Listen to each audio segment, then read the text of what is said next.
Europe Matin, Patrick Cohen. Le journal vous est présenté par Jean-Philippe Ballas. Bonjour Jean-Philippe. Bonjour Patrick, bonjour à tous. On la surnomme la vallée de la mort. Pollution insupportable dans la vallée de l'Arve au pied du Mont Blanc. Nicolas Hulot se rend sur place aujourd'hui. Les autres titres. Les routiers toujours en colère, effarés, disent-ils, après une réunion au ministère des Transports hier soir. Les GAFA, Google, Apple, Facebook, Amazon. Il en sera question au sommet européen du numérique aujourd'hui en Estonie. Des géants qui ne veulent pas payer trop d'impôts, mais des startups françaises qui montrent l'exemple. Nous le verrons. La voiture électrique, attention, la Chine accélère, nous dira Nicolas Barré. Y aura-t-il un référendum dimanche en Catalogne? C'est le bras de fer entre Barcelone et Madrid et ce sera l'enquête du 8h.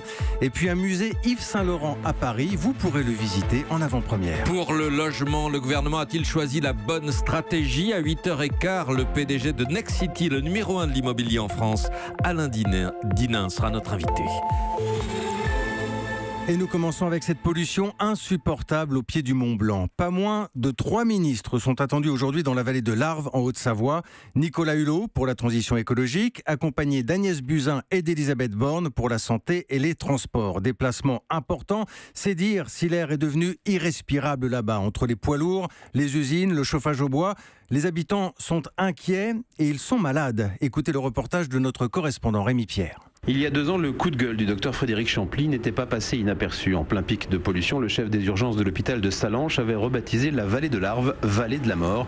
On n'est pas très loin de la vérité aujourd'hui encore, confirme Cécile Buvry, médecin généraliste à Passy depuis 17 ans. Il n'a pas tort dans le sens où il y a un certain nombre de décès prématurés qui sont en rapport avec la mauvaise qualité de l'air en vallée de l'Arve, oui. Et d'ailleurs, dans son cabinet, elle voit aussi au quotidien les effets de la pollution sur un certain nombre de maladies. Ce sont essentiellement des pathologies cardiovasculaires. Il y a aussi des pathologies respiratoires, bien évidemment, des bronchites chroniques, de l'asthme, et puis un certain nombre de cancers pulmonaires qui sont en lien avec la pollution. Une exposition chronique aux polluants qui serait aussi à l'origine de la tumeur au cerveau de la petite Émilie, 9 ans. Ce sont les médecins qui la suivent qui l'affirment, explique Daniel Spreafico, son papa. C'est le centre Léon Bérard à Lyon, qui eux sont spécialistes du cancer. Puis il y en a eu 12 le même mois et la même année. Qui ont eu cette tumeur du cerveau? Voilà, donc pour eux c'est la pollution. Affaiblie par les chimiothérapies, Émilie ne va plus en classe que le matin. Selon ses parents, dans son école primaire Saint-Joseph à Sallanches, 2 autres enfants souffriraient eux aussi de tumeurs au cerveau. Dans la vallée de l'Arve, Rémi Pierre, Europe. Et avant de partir en Haute-Savoie, la ministre des Transports a reçu les routiers hier soir et cela s'est mal passé. Colère des syndicats à propos des frais de route. Ce sont des indemnités pour les repas ou le couchage notamment, jusqu'à 1 000 € par mois tout de même pour les routiers. Des frais remis en cause, disent-ils, par la réforme du Code du travail. Une nouvelle rencontre est prévue mercredi prochain. Et d'ici là, les syndicats font monter la pression. Jérôme Vérité pour la CGT. Nous n'avons rien obtenu de concret. On verra le 4 octobre éventuellement sur les questions d'ancienneté et quelques autres éléments de salaire. Mais encore une fois, le coup de tonnerre de ce soir, c'est l'impact sur les frais de route des conducteurs. Là, on est vraiment sur une autre dimension. On parlait de 100 € pour l'ancienneté. Encore une fois, pour un conducteur longue distance qui part la semaine, c'est 1 000 € sur sa fiche de paye. Donc voilà, on est effaré ce soir à la sortie du ministère. On va faire le tour des popotes, comme on dit, discuter avec les militants pour en remettre y compris un grand coup dès la semaine prochaine. Propos recueillis hier soir par Aurélien Fleureau. Et décidément, les ministres sont sur tous les fronts aujourd'hui. Celui de l'économie est attendu chez Alstom. Bruno Le Maire se rend sur le site de Petite Forêt, près de Valenciennes. Visite sur le terrain donc pour tenter de rassurer les salariés, alors que dans l'opposition, on accuse toujours la France d'avoir bradé l'entreprise aux Allemands de Siemens. Plusieurs députés demandent la mise en place d'une commission d'enquête parlementaire. Europe 1, il est 8h04. La France veut faire payer les géants du numérique, ce qu'on appelle les GAFA. Oui, GAFA pour Google, Apple, Facebook et Amazon, les mastodontes américains qui rusent pour payer peu, voire pas du tout d'impôts. Il en sera question aujourd'hui en Estonie, sommet européen consacré au numérique, un secteur qui fourmille de start-up microscopiques, sauf qu'elles remplissent leurs feuilles d'imposition. Exemple avec les Français de Quant, c'est un moteur de recherche en pleine croissance et c'est un reportage de François Geffrier. 3 cafetières au milieu de salariés très jeunes, un graffiti géant sur le mur, cet appartement transformé en bureau est bien le siège d'une start-up. Éric Léandry, cofondateur. Nous avons réussi à prendre 4% de part de marché en France. On devrait arriver à l'équilibre et l'année prochaine au bénéfice. Je paierai évidemment plus d'impôts que Google en France. La société Quant avait fait des bénéfices il y a 4 ans et donc déjà payait de l'impôt sur les sociétés. Afida Koucha est responsable administrative. On a payé 142 000 € d'impôts en 2013. Pour tout concitoyen et même pour moi, quand on est petit, on se dit payer des impôts, c'est participer au développement du pays aussi. On joue le jeu. De là à payer plus que Google, question de principe pour le patron. Vous pouvez à tout moment maximiser, optimiser, ne pas payer, c'est très facile. On pourrait le faire, mais pour en faire quoi ? Juste payer plus ou quand vous valez 600 milliards, valoir 1 trillion.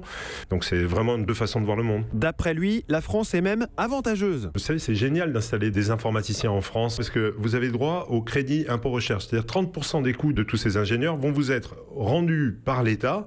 Cet argent, il ne vient pas du ciel. Donc l'impôt, ça a un sens. Conclusion simple d'Éric Léandri, plus on payera, mieux on se portera. Reportage signé François Geffrier. Emmanuel Macron a profité de ce sommet en Estonie pour rencontrer Angela Merkel hier soir. L'occasion de prendre le pouls des 27 après le discours du président sur l'avenir de l'Europe. C'était cette semaine à la Sorbonne. Et c'est une bonne base pour continuer à travailler, à simplement commenter la chancelière allemande. Et puis un autre voyage qui sera à coup sûr très médiatisé la semaine prochaine. Emmanuel Macron se rendra à l'usine Whirlpool d'Amiens. Rendez-vous mardi. Whirlpool, symbole, on s'en souvient, de l'affrontement pendant la campagne présidentielle avec Marine Le Pen. On a beaucoup parlé de l'épouvantail chinois cette semaine, concurrence féroce à propos d'Alstom et de STX. Eh bien, voici que Pékin accélère aussi dans le secteur de la voiture électrique. Bonjour Nicolas Barré. Bonjour Jean-Philippe. Directeur du journal Les Échos. C'est simple, la Chine veut devenir leader mondial, comme souvent.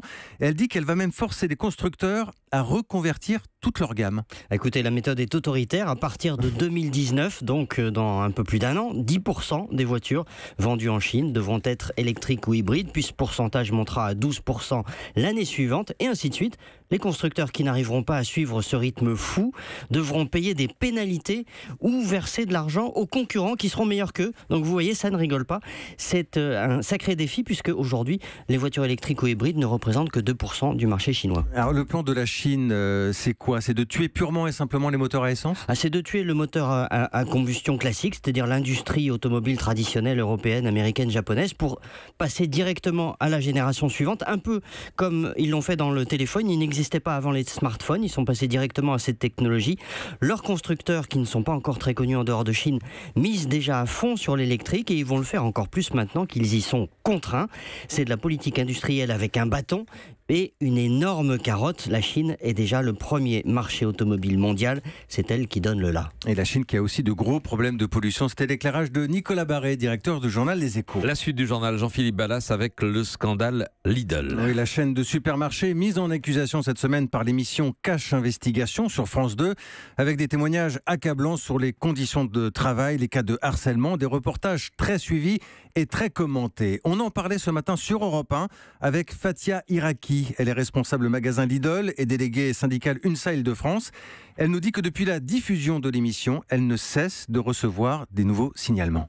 Des lettres, des appels. Là, j'ai encore reçu avant-hier une adjointe suite aux propos, aux pressions qu'elle subit depuis plusieurs semaines de la part de son responsable de magasin, je le citais, de Sanois. Derrière, elle a eu une paralysie suite à ça. Même, elle a voulu faire appeler les pompiers, on l'a empêché. Et ça, c'est continuellement. Une fois par mois au comité d'entreprise, on dénonce ces faits-là.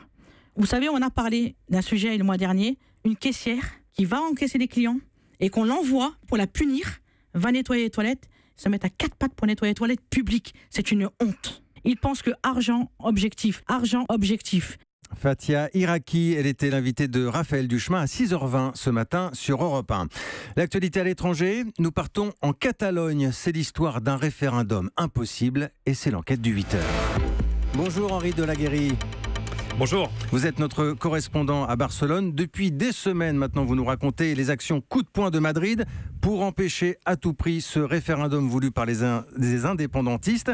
Il y a eu des actions de police, il y a eu des poursuites en justice. C'est simple pour le gouvernement espagnol, il ne peut pas y avoir de vote dimanche.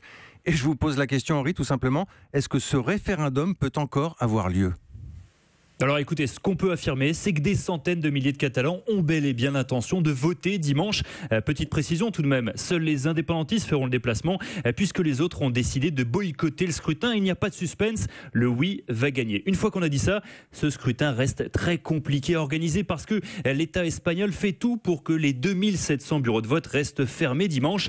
Hier encore, 2,5 millions de bulletins de vote et une centaine d'urnes ont été saisis par la Guardia Civile. Et puis, il n'y a pas non plus de commission électorale pour veiller au bon déroulement du vote. Mais concrètement, Henri, il en reste quoi comme solution aujourd'hui aux indépendantistes ?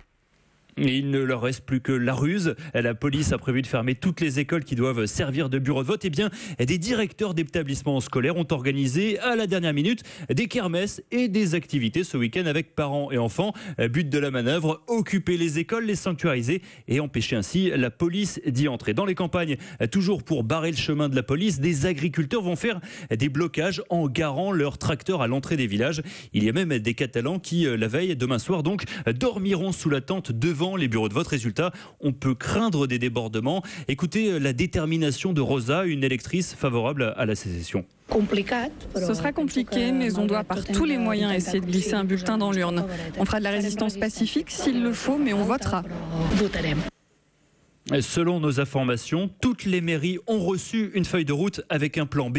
Si les collèges électoraux restent fermés, les urnes seront installées dans la rue. Les indépendantistes pourront ainsi garder la face en disant que le référendum a bien eu lieu. Madrid dira que c'est de l'agitation. Donc Henri, on a bien compris, le oui va l'emporter logiquement. Ensuite, il se passera quoi ?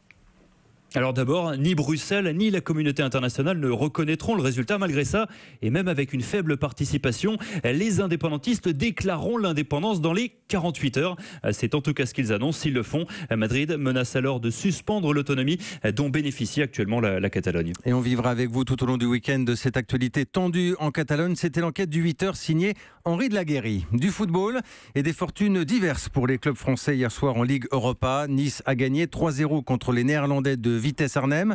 Lyon n'a pu faire mieux que le match nul 1-1 contre Bergame et défaite de l'Olympique de Marseille 1-0 à Salzbourg. Europe 1, 8h13. Nous serons tous d'accord, l'homme valait bien un musée pour lui tout seul. Le musée Yves Saint-Laurent, il a été inauguré hier à Paris et il sera ouvert dès ce week-end gratuitement pour tous et pour vous. Dès maintenant sur Europe 1. Nous entrons dans le Saint des Saints, 5 avenue Marceau. C'était la maison de couture de monsieur Yves Saint-Laurent. Diane Chenouda nous ouvre la porte. Dans les anciens salons d'essayage, des dessins, croquis, photos nous montrent un Saint-Laurent en pleine création. Devant nous, les modèles de la collection 62, la première d'Yves Saint-Laurent. Aurélie Samuel est la directrice des collections du musée. On voit déjà dans cette collection tout ce qui fera Saint-Laurent. Les tailleurs très fluides, très simples, toujours accessoirisés. Les robes du soir extrêmement brodées, sophistiquées, mais en même temps faciles à porter. Alors je vais m'arrêter quand même sur le smoking. C'est quand même une des pièces phares. Il date, le premier smoking, de 1966. Pierre Berger disait quelque chose de très juste. Chanel a donné la liberté aux femmes. Saint-Laurent leur a donné le pouvoir. On découvre aussi ses multiples influences. L'art africain pour ses robes ethniques, les couleurs du Maroc et surtout le studio mythique du créateur. On a tenté vraiment de donner l'illusion aux gens qu'en rentrant dans cet espace, il allait arriver et qu'il allait se mettre à sa table et travailler avec ses lunettes, sa canne, la fameuse badine de Monsieur Dior qu'il a gardée, son maître, ses livres, ses dessins et toutes ses affaires personnelles telles qu'elles étaient exactement disposées à l'époque. Et bien sûr, la célèbre robe Mondrian et ses carrés de couleurs qui a été la plus portée, la plus copiée aussi au monde. Diane Chenouda, voilà ce musée Yves Saint-Laurent qui était voulu par Pierre Berger, disparu tout récemment. Merci, c'était Jean-Philippe Ballas pour le journal. Europe 1.